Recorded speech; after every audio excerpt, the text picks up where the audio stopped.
여러분 안녕! 오늘 배워볼 챕터는 엔자임이에요. 자, 엔자임을 배우기 전에 먼저 여러 가지 키 텀스들을 알아보고 지나갈 텐데 여러분 케미컬 리액션이라고 들어봤죠? 케미컬 리액션은 화학 반응인데 화학 반응이라는 건 케미컬 서브스텐스들이 리액턴트에서 프로덕트로 새로운 서브스텐스로 바뀌는 걸 케미컬 리액션이라고 해요. 예를 들면 여기 지금 리액턴트들이 있는데 왼쪽에 리액턴트가 APP가 있고 또 리액턴트가 C가 있어요. 이 리액턴트들이 새로운 프로덕트들로 바뀌는 거예요. 예를 들면 ACBD, DDDB 이런 것처럼. 자, 이렇게 케미컬 리액션들이 이루어지려면 이 진행 속도가 좀 빨라야 될 텐데 대부분의 케미컬 리액션들은 속도가 굉장히 느려요. 어떤 건 뭐 몇 시간이 걸릴 수도 있고 또 며칠, 또 몇 년이 걸릴지도 몰라요. 이러한 케미컬 리액션들을 빨리 이루어지게 하기 위해서 사용하는 걸 우리가 캐탈리스트라고 말하는데 캐탈리스트는 촉매라고 불러요. 얘는 chemical substances which increase rate of reaction, 속도를 빨리 될 수 있게 도와주는 거다. 그런데 얘네들은 조건이 붙어요. 뭐냐면 but not changed by the reaction. 리액션을 할 때 바뀌면 안 된다. 촉매들은 캐탈리스트들은 케미컬 리액션의 속도를 빠르게 해주는 거지만 얘네들은 사라지면 안 돼요. 사라졌다라는 뜻은 무슨 뜻이죠? 리액션에서 사용되어졌다는 뜻이죠. 사용되어졌다는 건 프로덕트가 전혀 다른 애로 우리가 원하지 않는 다른 애가 만들어졌을 수 있다는 거잖아요. 근데 그러면 안 되기 때문에 캐탈리스트들은 사라지면 안 되고 또 리액션에 인볼브 되어지면 안 돼요. 즉 프로덕트들의 종류가 갑자기 다른 애들이 생겨난다거나 하면 안 되는 거예요. 리액션의 속도만 빨리 해주는 겁니다. 예를 들면 지금 여기에 나왔던 이그젬플로 보면 이 리액턴트들이 프로덕트가 되기 위해서 너무 느리니까 캐털리스트를 사용을 할 건데 캐털리스트를 사용을 하면 본래는 4시간 걸리던 것이 이제는 30분이면 프로덕트들을 만들 수 있게 빨리 진행이 될 수 있게 된 거예요. 근데 만약에 이때 캐털리스트가 사용이 됨으로 인해서 프로덕트가 A, C, B, D가 안 나오고 A, C, C, C 이런 애들이 나오면 어떻게 되는 거죠? 캐털리스트가 오히려 사용이 됐다면 이거는 캐털리스트가 아니라 또 다른 리액턴트로서 캐털리스트가 사용된 거예요. 이때는 얘를 캐털리스트라고 부르지 않아요. 캐털리스트는 반드시 속도는 높여주되 케미컬 리액션에서 변화가 되어졌으면 안 된다라는 특징을 갖고 있습니다. 우리가 우리 몸 안에서도 이러한 케미컬 리액션들이 일어나는 걸 알고 있죠. 그런 케미컬 리액션을 메타볼리즘이라고 부르는데 메타볼리즘은 우리나라 말로 신진대사, 즉 우리 몸 안에서 일어나는 chemical reaction in the body가 되겠습니다. 이런 메타볼리즘들은 종류가 여러 가지가 있겠지만 먼저 뭐 respiration, photosynthesis, 또 호르몬 만드는 것이나 아니면 엔자임을 만드는 것, 피그먼트, 예를 들면 클로로필이나 우리 몸의 색소 같은 것들을 만드는 것, 또는 뭐 눈물을 만드는 것 같은 것도 전부 메타볼리즘을 이용하는 거예요. 그 중에 레스피레이션 같은 경우는 에너지를 만드는 거고 포토신테시스는 글루코즈 만드는 거라는 거 여러분 기억해 주셔야 되죠? 이러한 메타볼리즘들도 속도가 그렇게 빠르지는 않아요. 그래서 우리가 반드시 캐털리스트를 사용해야 되는데 우리 몸 안에서 일어나는 메타볼리즘들의 속도를 높여주는 캐털리스트들을 우리가 특별히 엔자임이라고 부릅니다. 한국말로는 효소라고 부르는데요. 이러한 엔자임들은 바이올로지컬 카탈리스트라는 별칭을 가지고 있고 엔자임들은 전부 다 프로틴이에요. 어떤 프로틴이에요? which increases rate of metabolic reaction. 메타볼리즘을 빨리 일어날 수 있게 해주는 그러한 프로틴들을 엔자임이라고 부른다. 자, 이그젬플들을 한번 볼게요. 메타볼리즘들은 느리니까 엔자임을 사용할 텐데 그 이그젬플의 첫 번째, 스타치를 글루코즈로 만들어주고 싶어요. 근데 그게 너무 느리단 말이죠. 그래서 우리가 아밀레이즈라는 엔자임을 쓸 거예요. 이번에는 하이드로젠 퍼록사이드, 과산화수소를 워터랑 옥시즌, H2O랑 O2로 바꾸고 싶은데 너무 느려요. 그래서 엔자임을 쓸 거란 말이죠. 누구요? 캐틀레이즈라는 애를 쓸 거예요. 또 박테리아의 셀월을 부수는데 라이조자임이라는 엔자임이 사용이 돼요. 우리 눈물에 들어있어요. 그래서 우리가 눈물을 많이 흘리면 막 피부가 따끔따끔하죠. 자, 엔자임들은 구조가 어떻게 생겼냐 하면 이렇게 액티브 사이트라고 불리우는 공간을 가지고 있어요. 액티브 사이트는 substrate가 fit 할 수 있는 공간이에요. substrate가 들어갈 수 있는 공간이에요. 자, 그럼 substrate는 뭐냐? substrate는 엔자임에 들어갈 chemical substance들, 즉 우리가 리액션을 할 때 사용할 리액턴트들이 되겠죠. 여기 지금 보면 substrate A와 B가 있고 엔자임의 액티브 사이트가 보여요. 어떤 substrate가 저 엔자임의 액티브 사이트에 들어갈 수 있을 것 같나요? 정답은 A입니다. 자, A가 바로 이 엔자임의 substrate예요. 자, 엔자임의 액티브 사이트는 substrate와 complementary shape을 가지고 있어요. complementary shape이라는 건 마치 퍼즐 두 개의 조각이 서로 맞물리듯이 맞물릴 수 있는 모양을 가지고 있다는 뜻이에요. B는 엔자임의 액티브 사이트와 complementary shape이 아니므로 이 엔자임의 substrate가 아닙니다. 자, 엔자임을 가지고 우리가 specific하다라고 얘기를 해요. 이게 항상 1점이에요. 엔자임 문제 나오면 이게 무조건 1점이에요. 엔자임 문제 나오면 이게 무조건 1점입니다. 엔자임은 specific하다.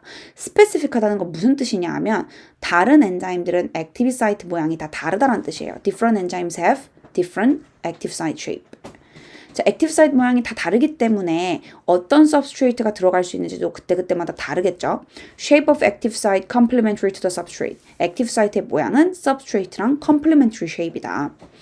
Only specific substrate can fit the active site. 그 모양, 액티브 사이트의 모양하고 complementary인 그러한 스페시픽한 substrate만 액티브 사이트에 들어갈 수 있다. 요게 엔자임과 substrate의 구조에 관한 간단한 설명입니다. 자, 그럼 이번엔 엔자임 리액션에 관해서 한번 볼게요. 엔자임 액션을 하려고 한다면 이그젬플은 이래요. 엔자임이 있고 substrate가 있어요. 그리고 substrate가 그 엔자임 안에 쏙 하고 들어가요. 그럼 얘는 엔자임 substrate complex라고 불러요. 그럼 얘가 이제 프로덕트를 만들어서 바깥으로 슝 하고 내뱉습니다. 자, 지금 요 이그젬플 같이 엔자임이 substrate를 받아서 쪼개는 경우가 있어요. 이런 걸 우리가 카타볼릭 엔자임이라고 얘기를 해요. substrate가 엔자임 안에 들어가서 엔자임 substrate complex를 만들고 엔자임 substrate complex가 엔자임 프로덕트 컴플렉스로 만들어지고 그렇게 프로덕트가 바깥으로 릴리즈 되게 하는 요런 엔자임을 카타볼릭 엔자임이라고 얘기를 합니다. 반대로 여기 보이는 요 엔자임은 substrate 두 개를 받아들일 수 있어요. 그러면 그 두 개를 합쳐서 프로덕트를 만든 다음에 그 프로덕트, 합친 프로덕트를 바깥에 내비칠 수 있는데 얘는 우리가 아나볼릭 엔자임이라고 부릅니다. 자, 엔자임 리액션들의 이그젬플들을 몇 가지 볼게요. 먼저 우리 입에는요, 우리 마우스 안에는 살라이바, 침이 있죠. 침 안에는 어마일레이즈라고 불리는 엔자임이 있어요. 어마일레이즈 또는 아밀라아제는 스타치를 글루코즈로 바꿔주고요.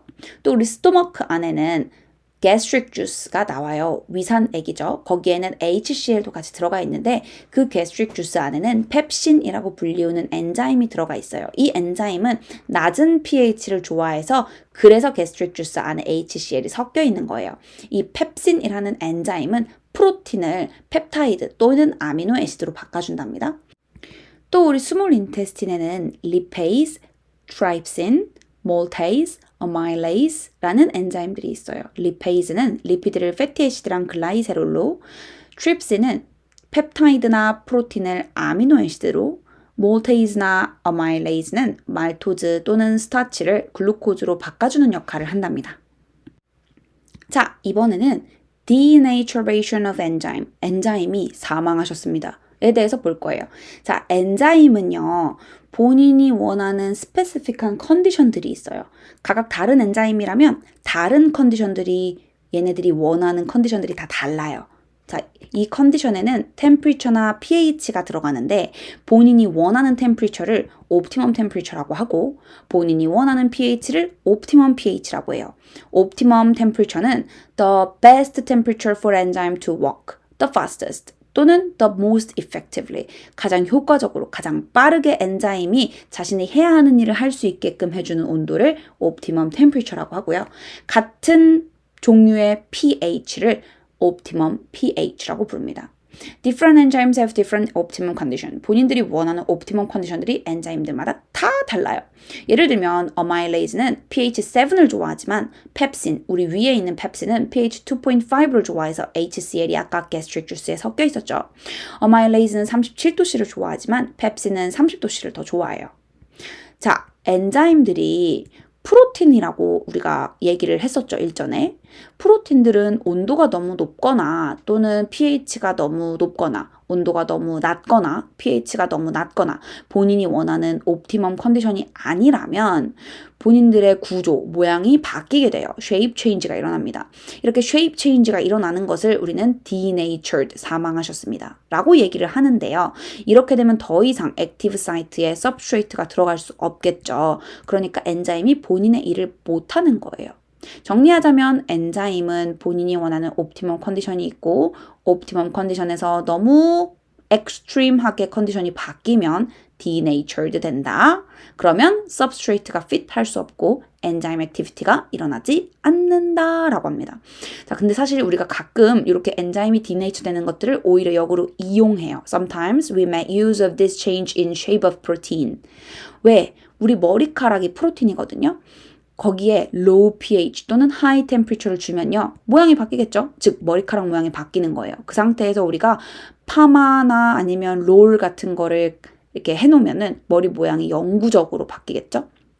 자, 우리 몸 안에 있는 엔자임들 37도씨를 좋아합니다. 왜? 우리 바디 템퍼처가 37도씨라서요. 대부분 37도씨를 좋아한다는 거예요. 모든 우리 몸에 있는 엔자임들의 옵티멈 템퍼처가 전부 다 37도씨는 아니에요. 그러나 대부분의 우리 몸에 있는 엔자임들의 옵티멈 템퍼처는 37도씨다. 만약에 우리 몸의 온도가 고열이 나서 37도씨를 넘어가요. 40도씨까지 올라갔어요. 그럼 우리 몸 안에 있는 모든 엔자임들이 denatured 되겠죠. 그럼 어떻게 되겠어요? 우리 몸 안에 있는 메타볼리즘들이 제대로 이루어지지 않고 우리가 장애가 생길 수 있겠죠. 자, pH는 우리 마우스는 7, 스토마크는 2.5, 왜 HCl 때문에 small intestine 또는 large intestine은 pH 8입니다. 왜냐하면 HCl을 중화시켜 주려고 인테스틴에서는 소디움 하이드로젠 카보네이트가 나오는데 얘네가 나오면 애시딕했던 음식물들이 뉴트럴하다 못해 알칼리해지게 됩니다. 자, 엔자임들이 펑거스에서도 있었던 거 여러분 기억하나요? 펑거스들이 음식물들을 소화할 때 다이제스티브 엔자임을 바깥으로 릴리즈한다고 했어요. 그러면 그 음식물들이 물렁물렁해지고 녹아지고 그러면 그렇게 녹아진 음식물들을 다시 펑거스가 흡수할 수 있다. 우리 그렇게 배웠었죠? 자, 리액션들을 우리가 어떻게 이루어지는지를 좀 알면 엔자임이 어떻게 본인의 역할을 잘 수행하는지를 배울 수 있기 때문에 콜리전 티오리를 한번 배워보도록 할게요. 자, 리액턴트들이 프로덕트가 되려면 반드시 콜리전이 일어나야 돼요. substrate가 엔자임하고 붙어서 프로덕트가 되려면 엔자임하고 substrate가 컬리전이 일어나야 돼요. 근데 그 컬리전들이 대부분 에너지가 굉장히 적어요. 그러니까 요 정도의 에너지를 갖고 있는 컬리전들밖에 안 일어나는 거예요. 이러한 컬리전들은 프로덕트가 되지 않아요. 적어도 이만큼의 에너지는 견뎌야 substrate가 엔자임을 만나서 프로덕트가 될 수 있거든요. 요렇게 최소한의 에너지, 프로덕트가 되기 위해서 필요한 최소한의 에너지를 액티베이션 에너지라고 해요. 방금 이그젬플에서는 요 정도 되는 에너지겠죠.